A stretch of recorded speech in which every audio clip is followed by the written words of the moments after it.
Je pense que parmi les idées que Sa Majesté mettra dans son appel, c'est de montrer aux Marocains qu'à 17h moins 5, le Maroc n'était plus ce qu'il était à 17h05. Dans ce sens qu'il a fallu un laps de temps de 5 minutes, le temps de la signature des accords, pour mettre sur le dos des sujets marocains de Sa Majesté toutes les responsabilités qui doivent attendre un pays indépendant, mais aussi un pays qui devait bâtir son indépendance sur le calme, sur la légalité et surtout sur la sécurité. J'aimerais vous demander, Votre Altesse, de nous donner votre sentiment sur ces négociations qui se sont terminées vendredi au Quai d'Orsay et qui ont reconnu solennellement l'indépendance de votre pays. Eh bien, je voudrais tout d'abord bien préciser que dans notre esprit, les négociations ne sont pas terminées, que ce n'est qu'une première phase, et que si les négociations sont terminées en ce qui concerne l'indépendance, elles ne vont que commencer en ce qui concerne le domaine de l'interdépendance franco-marocaine.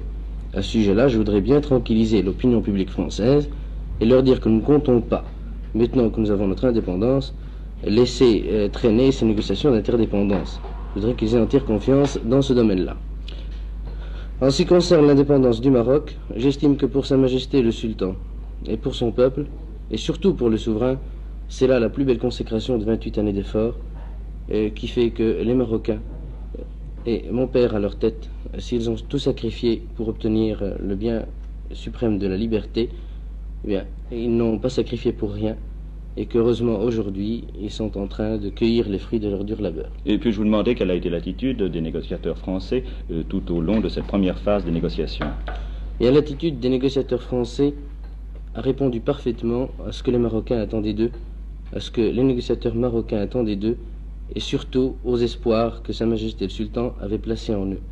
Dans ce sens qu'elle s'est traduite par des gestes et des actes de libéralisme, d'idéal et de générosité de cœur.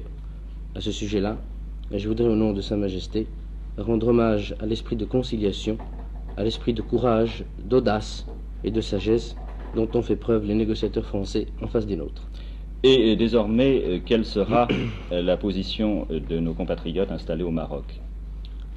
La position des Français du Maroc doit, à mon avis, se résumer dans cette formule.